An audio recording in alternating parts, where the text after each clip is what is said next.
मेवाड़ के राणा रतन सिंह ने अपनी पत्नी रानी पद्मिनी का चेहरा दिल्ली के सुल्तान अलाउद्दीन को पानी और कांच में दिखाया, लेकिन हिंदुस्तान का साइंस कहता है कांच का आविष्कार 35 में हुआ और रानी ने जौहर 1303 में किया। तो 200 से पहले अपने हिंदुस्तान में कांच और मिरर नहीं थे। और अलाउद्दीन खिलजी के साथ में पर्सनल राइटर आया जिसने उस समय किताब लिखी थी तारीख अलाई। उसने लिखा था कि मेवाड़ की महिलाओं ने अपने सतीत्व धर्म के खातिर जौहर किया और राजपूत कभी भी कॉम्प्रोमाइज़ करना नहीं चाहते। तोड़ के ऊपर युद्ध होने का सबसे बड़ा रीजन था व्यापार, क्योंकि हिंदुस्तान में कभी भी कोई भी मुस्लिम कम्युनिटी पहले नहीं था। ये सभी जो आते थे अफगानिस्तान तुर्किस्तान से आते थे और आते कहाँ थे तो समुद्र के पास में आते थे, क्योंकि प्लेन तो थे नहीं ना। तो इधर नज़दीक पड़ता है ये जाते थे दिल्ली, तो इधर पड़ता है दिल्ली, उनको क्रॉस करना पड़ता था ये मेवाड़। अच्छा, इधर गुजरात इधर दिल्ली बीच में राजस्थान। तो इसको क्रॉस करना, यहाँ के राजपूत उनसे टैक्स वसूलते थे। तो वो समय था 1299 का, जब अलाउद्दीन खिलजी पूरे हिंदुस्तान पर इस्लामी शासन चाहता था। गुजरात से जब दिल्ली की ओर रवाना हुआ तो यहाँ पर राणा रतन सिंह के पिता थे रावल समर सिंह। उन्होंने दिल्ली जाने से पहले उससे टैक्स लिया और टैक्स में जब अलाउद्दीन दिल्ली पहुँचा तो मेवाड़ से नाराज कि मुझे दिल्ली में शासन करने के बाद में हर बार मुझे मेवाड़ को टैक्स देना पड़ेगा, इससे अच्छा है मैं मेवाड़ को जीत लूँ। तो दिल्ली से वो 1.5 लाख सेना को लेकर मेवाड़ की तरफ बढ़ा, लेकिन चित्तौड़ से दिल्ली का डिस्टेंस 600 किलोमीटर है। तो उसने पहला स्टॉपेज 1301 में रणथंभौर के किले पर डाला, सवाई माधोपुर। वहाँ का राजा था हमीर देव चौहान, जिसको मित्र बनाया और उसी मित्र को रात को खाना खाते समय पीठ के पीछे छुरा घोंप कर मार दिया। उनकी पत्नी थी रंग देवी। हिंदू धर्म के अंदर रात में चिताएं नहीं जलती है, तो वहाँ की महिलाओं ने पानी में कूदकर जल जौहर कर लिया। बस अभी लेकिन सुबह ये हुआ कि डेड बॉडियाँ तैर कर ऊपर आई तो आक्रांताओं ने डेड बॉडियों को निकालकर महिलाओं की बॉडी और बच्चों के साथ में रेप करके उनके बॉडी पार्ट्स को काटकर नग्न अवस्था में रणथंभौर के किले के बाहर लटका दिए, ताकि ये संदेश चित्तौड़ पहुँच जाए और चित्तौड़ की रानी पद्मिनी किले को छोड़कर दूर चली जाए। 1303 में जब अलाउद्दीन चित्तौड़ पहुंचा तो किले के ऊपर आने के लिए उसको 7 गेट क्रॉस करना था, तो इम्पॉसिबल था। तो उसने 1.5 लाख सेना को किले के चारों तरफ फैलाया।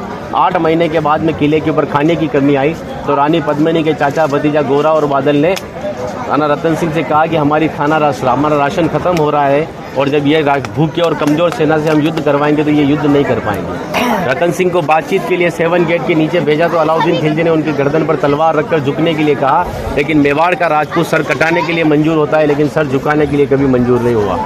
राणा रतन सिंह को धोखे से बंदी बनाया और रानी को संदेश भेजा कि आप हमारे एजेंट स्वीकार करो, हम दिल्ली चलेंगे।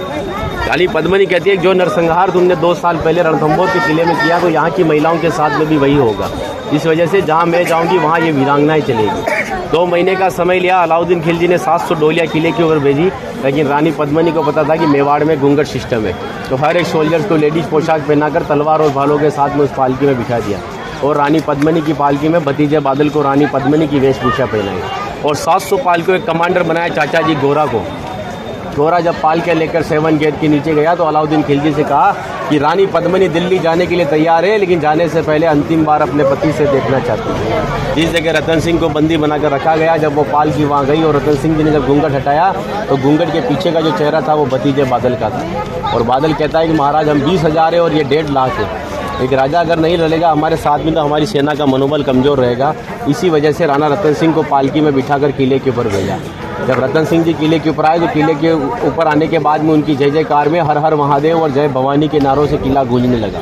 अकबर कहता है कि 8 महीने से तो किले से बच्चे की रोने की आवाज़ नहीं आई, लेकिन 700 पालकियाँ जब किले के नीचे आए तो किले से जय जयकार हुआ है, मतलब हमारे साथ में धोखा हुआ है। हर एक राजपूत कटने के पक्ष में था लेकिन झुकने के पक्ष में नहीं था। अपने गया और अलाउद्दीन खिलजी की 1,25,000 सेना को मार दिया। बचे हुए दुश्मन जब किले के ऊपर आए तो महिलाओं ने अपने सतीत्व धर्म के खातिर हिंदुस्तान का सबसे पहला और बड़ा जौहर 16,000 महिलाओं के साथ में जिंदा आग में जलकर किया। यहाँ पर भी रानी पद्मिनी के महल में कांच लगाए गए थे। वो कांच लगाए थे पंडित जवाहरलाल नेहरू ने, क्योंकि एक पद्मावत पिक्चर के एक राइटर मलिक मोहम्मद जायसी की किताब को प्रमोट करने के लिए जवाहरलाल नेहरू जी ने उस किताब को आगे बढ़वा दिया कि रानी को आईने में। लेकिन हिंदुस्तान के इतिहास में कभी मेवाड़ गुलाम ही नहीं बना, तो आईने में किसको दिखाया? और एक राजपूत अगर अपनी पत्नी का चेहरा हज़ारों को दिखाता फिर कहते तो वो राजपूत कहलाने का हकदार भी नहीं। इसीलिए 2 घंटे अपन इस किले के ऊपर घूमे तो एक लाशों के ऊपर चल रहे हो, सब जगह लाश है। इसीलिए उन महिलाओं के सम्मान के लिए कहावत कहता हूँ कि गिरा जहाँ पर खून वहाँ पत्थर पत्थर जिंदा है और नहीं है, मगर नाम का अक्षर अक्षर जिंदा है। और जीवन की यह अमर कहानी अक्षर अक्षर गढ़ लेना और शौर्य कभी सो जाए तो महाराणा प्रताप और शिवाजी को पढ़ लेना।